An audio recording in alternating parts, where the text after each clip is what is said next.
Hello दोस्तों, स्वागत है आपका रेस के इस अमेजिंग प्लेटफॉर्म पे। और आज है रिप्रोडक्शन इन ऑर्गेनिज्म का लेक्चर नंबर 6।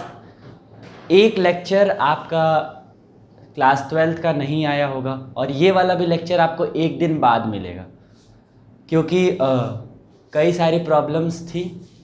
तो इसके बाद से जो भी लेक्चर्स होंगे वो आपके शेड्यूलिंग टाइम पे ही आएंगे। जो शेड्यूल्ड टाइम आपका है मंडे या ट्यूसडे, मंडे ट्यूसडे वाला, मंडे को 11th और ट्यूसडे को 12th। तो इसके बाद जितने भी लेक्चर्स आएंगे, लेक्चर नंबर 6 है, इसके बाद जो लेक्चर नंबर 7 होगा वो ट्यूसडे को ही आएगा।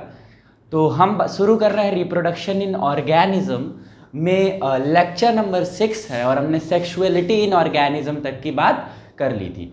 आज हम बात करेंगे फर्टिलाइजेशन की। किसकी बात करेंगे? फर्टिलाइजेशन की। तो दोस्तों,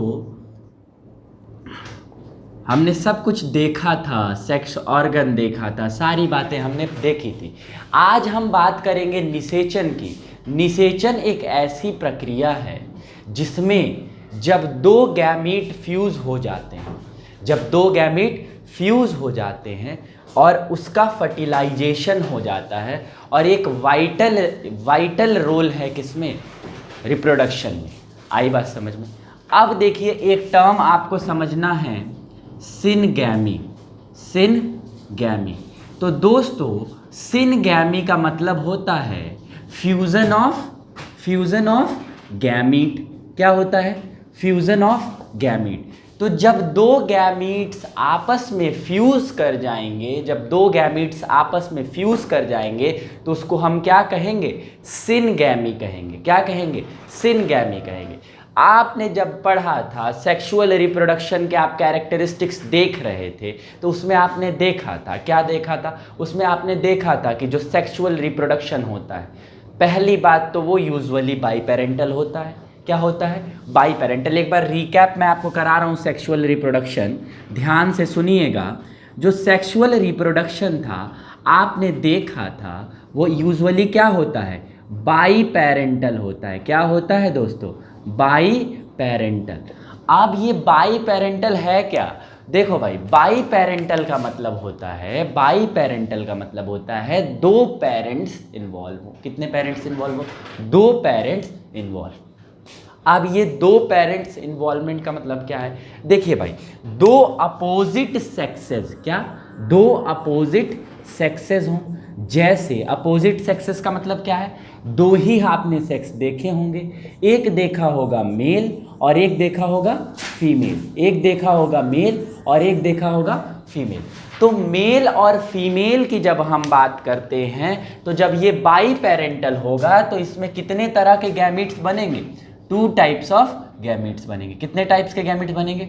2 टाइप्स ऑफ गैमीट बनेंगे।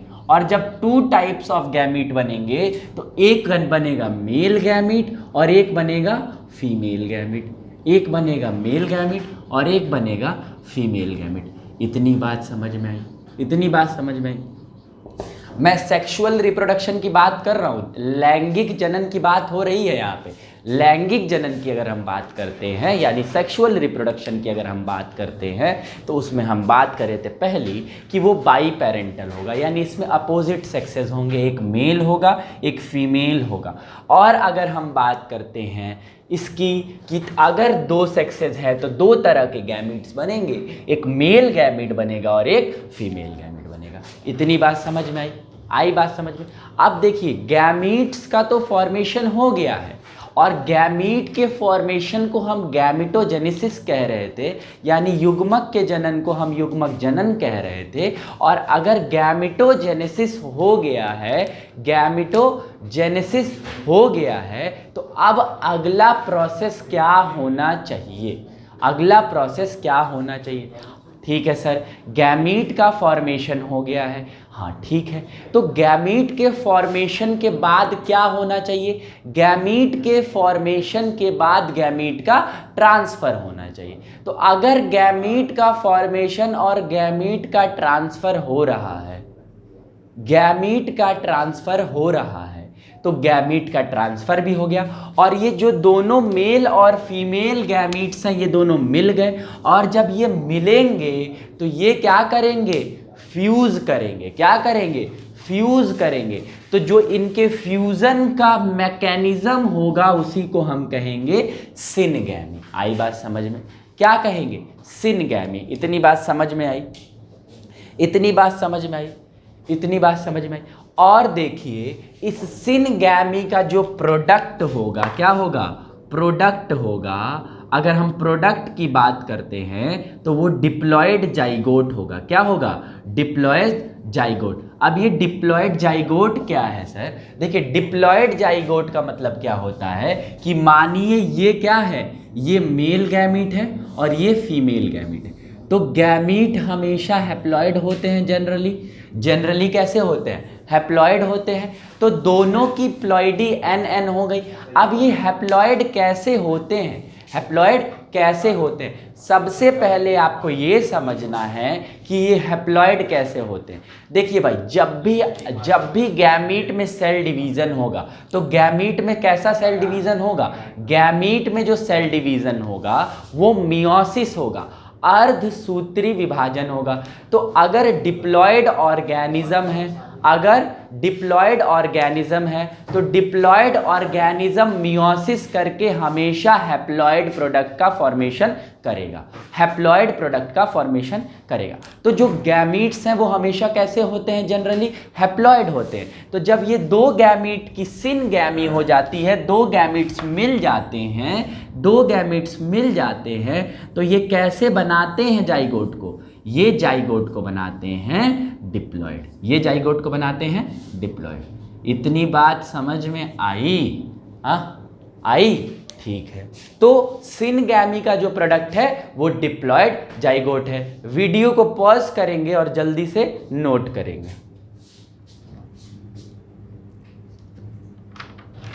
चलिए भाई, तो नोट हो गया होगा। आइए अब देखते हैं हम टाइप्स ऑफ फर्टिलाइजेशन में किसी को कोई दिक्कत नहीं है? किसी को कोई दिक्कत? बिल्कुल सही बात। अब देखिए फर्टिलाइजेशन दो प्रकार के होते हैं। कितने प्रकार के? There are 2 types of fertilization. कौन कौन से सर? कौन कौन से तरह के फर्टिलाइजेशन होते हैं? देखिए 2 तरह के फर्टिलाइजेशंस होते हैं। फर्टिलाइजेशन होता है 2 तरह का। अब कौन कौन सा फर्टिलाइजेशन होता है? एक होता है एक्सटर्नल फर्टिलाइजेशन। क्या होता है? External fertilization. अब ये एक्सटर्नल फर्टिलाइजेशन और दूसरा होता है इंटरनल फर्टिलाइजेशन। अब ध्यान देना दोस्तों, एक्सटर्नल और इंटरनल फर्टिलाइजेशन में हिंदी वाले सुन लेंगे। एक्सटर्नल को कहते हैं बाह्य निषेचन और इंटरनल को कहते हैं अंतः निषेचन। तो जो एक्सटर्नल फर्टिलाइजेशन होगा उसमें क्या होगा कि जो सिनगैमी होगी यानी फ्यूजन ऑफ गैमीट होगा, ये अकर यानी बॉडी के बाहर अकर करेगा, यानी syngamy occurs outside the body. इतना बात समझ में आया? सिनगैमी क्या करेगा? आउटसाइड द बॉडी क्या करेगा? होगा। आई बात समझ में? और इंटरनल फर्टिलाइजेशन में जो सिनगैमी होगी क्या होगा? जो सिनगैमी होगी वो सिनगैमी इनसाइड द बॉडी, होगी। कहाँ होगी? इनसाइड द बॉडी होगी। आई बात समझ में? जो सिनगैमी होगी वो कहाँ होगी? इनसाइड द बॉडी होगी। तो अगर हम बात करते हैं एक्सटर्नल फर्टिलाइजेशन की, तो एक्सटर्नल फर्टिलाइजेशन में सिनगैमी बॉडी के बाहर, और इंटरनल फर्टिलाइजेशन में जो सिनगैमी है वो इनसाइड द बॉडी होगी। और ये external fertilization majority of aquatic animals में देखने को मिलती है। मेजॉरिटी ऑफ एक्वेटिक एनिमल्स में क्या देखने को मिलेगी? सिनगैमी आउटसाइड द बॉडी, यानी एक्सटर्नल फर्टिलाइजेशन। जैसे आपने देखा होगा फिशेज में क्या होता है? एग बाहर आता है और वो फिर मेल गैमीट से फ्यूज़ करता है और अपना एक यंग वन बनाता है। आई बात समझ में? तो ये क्या हो रहा है, फ्रॉग में भी ऐसा ही होता है। तो एक्वेटिक जो मेंबर्स हैं, एक्वेटिक जो ऑर्गेनिजम्स हैं, जैसे कि एल्गी है, फिशेज हैं, एम्फीबियंस हैं, मैंने बताया जैसे जो एक्सटर्नल फर्टिलाइजेशन होगा वो एक्वेटिक ऑर्गेनिजम्स में होगा। किस में होगा? एक्वेटिक ऑर्गेनिजम्स में होगा, ऑर्गेनिजम्स में होगा, एक्वेटिक ऑर्गेनिजम्स में होगा। अब इसमें फिशेस भी आ जाएंगी, फिशेस आ जाएंगी, एम्फीबियंस आ जाएंगे, एम्फीबियंस आ जाएंगे और एल्गी आ जाएगी। तो इसमें क्या होता है, इसमें एक्सटर्नल फर्टिलाइजेशन होता है, यानी जो फ्यूजन ऑफ गैमीट होगा वो बॉडी के बाहर होगा, वो बॉडी के बाहर होगा। इतनी बात समझ में आई? तो इतनी बात समझ में आई। अब देखिए जो सिनगैमी है अगर वो बॉडी के बाहर हो रही है तो उनके एडल्टहुड तक के जीने की पॉसिबिलिटी कम हो जाती है, बहुत कम पॉसिबिलिटी होती है कि वो आगे फर्टिलाइज करके ऑर्गेनिज्म बना पाए, बहुत कम पॉसिबिलिटी होती है। क्या कहना चाहते हैं सर? जैसे देखिए अगर मेल गैमीट बाहर बन रहा है, मेल गैमीट बाहर बन रहा है, तो मेल गैमीट अगर बाहर बन रहा है तो क्या होगा? फर्टिलाइजेशन भी बाहर होगा, और जब फर्टिलाइजेशन बाहर होगा तो प्रीडेटर जो होंगे उनको क्या होगा? उनका खतरा ज़्यादा होगा, प्रीडेटर का खतरा ज़्यादा होगा। और जब प्रीडेटर का खतरा ज़्यादा होगा तो क्या होगा? उनके जीने की जो पॉसिबिलिटी है वो कम हो जाएगी। अब इंटरनल फर्टिलाइजेशन देखिएगा, internal fertilization mainly bryophyte, pteridophyte, angiosperm और जिम्नोस्पर्म में होता है। किस में होता है? एनिमल्स में होता है, मोस्टली एनिमल्स में होता है। फिर अगर हम बात करें ब्रायो की, फिर हम बात करें टेरिडो की, फिर हम बात करें जिम्नो की, फिर हम बात करें एंजियो की, फिर हम बात करें एंजियो की। तो इनमें कैसा होगा? Internal fertilisation. इंटरनल फर्टिलाइजेशन हमने आपको बताया है, इंटरनल फर्टिलाइजेशन का मतलब होता है कि बॉडी के अंदर सिनगैमी हो। क्या हो? बॉडी के अंदर सिनगैमी हो, और बॉडी के अंदर जब सिनगैमी होगी तो उस तरह के फर्टिलाइजेशन को हम कहेंगे इंटरनल फर्टिलाइजेशन। तो फर्टिलाइजेशन के टाइप्स आपको क्लियर है, एग्जाम्पल क्लियर है बिल्कुल। अगर ना क्लियर हो तो वीडियो को रिवर्स करिए और फिर एक बार देखिए। आई बात समझ में? तो नोट करेंगे वीडियो पॉज करके, फिर हम नेक्स्ट टॉपिक की बात करें।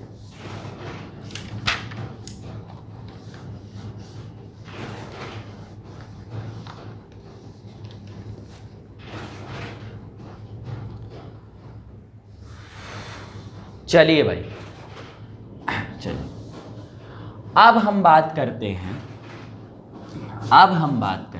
किसकी बात करेंगे? अब हम बात करेंगे, फर्टिलाइजेशन तो हो गया, फर्टिलाइजेशन हो गया, गैमीट दोनों आपस में मिल गए, गैमीट आपस में मिल गए तो सिनगैमी हुई, फ्यूजन ऑफ गैमीट हुआ, सिनगैमी हुई, दोनों गैमीट्स आपस में मिल गए। और जब दोनों गैमीट्स आपस में मिल जाएंगे तो एक फॉर्मेशन होगा जाइगोट का। और ये जो जाइगोट का फॉर्मेशन है ये आता है पोस्ट फर्टिलाइजेशन इवेंट में। किस में आता है? Post fertilization event. अब ये पोस्ट फर्टिलाइजेशन इवेंट में क्यों आता है? क्योंकि ये फर्टिलाइजेशन के बाद हो रहा है। फर्टिलाइजेशन से पहले तो जाइगोट का फॉर्मेशन नहीं हो सकता ना दोस्तों। फर्टिलाइजेशन से पहले जाइगोट का फॉर्मेशन हो सकता है? नहीं हो सकता, क्योंकि जब तक गैमीट नहीं मिलेंगे जाइगोट नहीं बनेंगे, जब तक गैमीट नहीं मिलेंगे जाइगोट नहीं बनेंगे। इतनी बात समझ में आई? इतनी बात समझ में आई, हाँ या ना? बताओ भाई, आई बात समझ में? ठीक है। तो पोस्ट फर्टिलाइजेशन इवेंट की अगर हम बात करते हैं तो पोस्ट फर्टिलाइजेशन में अगर हम बात करें सिनगैमी की, तो हमने बताया था जो सिनगैमी का प्रोडक्ट होता है, जो सिनगैमी का प्रोडक्ट होता है वो होता है जाइगोट। क्या होता है? जाइगोट। और जाइगोट कैसा होता है? डिप्लॉयड होता है। जाइगोट कैसा होता है? डिप्लॉयड होता है। और जब जाइगोट डिप्लॉयड होगा, जाइगोट डिप्लॉयड होगा, जाइगोट डिप्लॉयड होगा तो क्या होगा? इनमें सिनगैमी होगी और सिनगैमी के बाद क्या होगा? प्रोडक्ट बनेगा और प्रोडक्ट क्या बनेगा? जाइगोट बनेगा और जाइगोट डिप्लॉयड होगा। आई बात समझ में? तो ये प्रोडक्ट है जाइगोट। अब इसके बाद अगर हम बात करते हैं जाइगोट की, तो जाइगोट दो सक्सेसिव जनरेशन के बीच का एक वाइटल लिंक है। याद रखिएगा, जो जाइगोट है वो दो सक्सेसिव जनरेशन्स के बीच का वाइटल लिंक है। क्या है? दो सक्सेसिव जनरेशन्स के बीच का वाइटल लिंक क्या है? जाइगोट। आई बात समझ में? ये बात याद रखिएगा, ठीक है। तो ये बात थी जाइगोट्स की। आई बात समझ में? और जो जाइगोट है, जैसे जो एल्गी और फंजाई का जाइगोट है, किसका? एल्गी और फंजाई का, वो एक थिक वॉल रेजिस्टेंस बनाती है, एक थिक वॉल बनाती है जो रेजिस्टेंट है डैमेज के। किसके रेजिस्टेंस है? डैमेज के। और जो ऑर्गेनिजम्स को अनफेवरेबल कंडीशन में जीने की क्षमता को प्रदान करता है। आई बात समझ में? तो ये बात हो गई जाइगोट की। अब हम बात करेंगे एम्ब्रियो की। किसकी बात करेंगे? एम्ब्रियो की।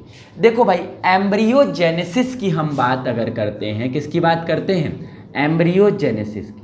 तो भाई जेनेसिस का मतलब हमने आपको कई बार बताया है कि जेनेसिस का मतलब होता है फॉर्मेशन। क्या होता है? फॉर्मेशन। तो the formation of embryo is called embryogenesis. तो अब एम्ब्रियो कहाँ से आएगा? एम्ब्रियो कहाँ से आएगा? जो जाइगोट है उसी से एम्ब्रियो का फॉर्मेशन होगा। तो आप ये कहोगे the process of development of embryo from zygote is called embryogenesis. क्या कहोगे? द प्रोसेस ऑफ फॉर्मेशन और development of embryo is called embryogenesis. Embryogenesis. तो यही बात थी एम्ब्रियोजेनेसिस की। आई बात समझ में? और आपका जो ये चैप्टर है वो ख़त्म हो गया, रिप्रोडक्शन इन ऑर्गेनिज्म ख़त्म हो गया। अब हम जब नेक्स्ट लेक्चर में मिलेंगे तो नेक्स्ट लेक्चर में हम बात करेंगे नेक्स्ट चैप्टर की, sexual reproduction in flowering plant की। आपको इस चैप्टर से अगर कोई भी डाउट हो तो आप कमेंट करेंगे, आपके डाउट का रिजोल्यूशन जल्द से जल्द किया जाएगा। आई बात समझ में? इस चैप्टर के एक एक पॉइंट्स को हमने 7 लेक्चर्स, 6 लेक्चर है ये, 6 लेक्चर में कवर किया है, ठीक है। तो हम 6 लेक्चर में एक चैप्टर को पढ़े हैं। आप आराम से देख सकते हैं, 20-20 मिनट के लेक्चर्स हैं, ठीक है। आप आराम से देखिए, पढ़ते रहिए और मस्त रहिए। तब तक के लिए बाय।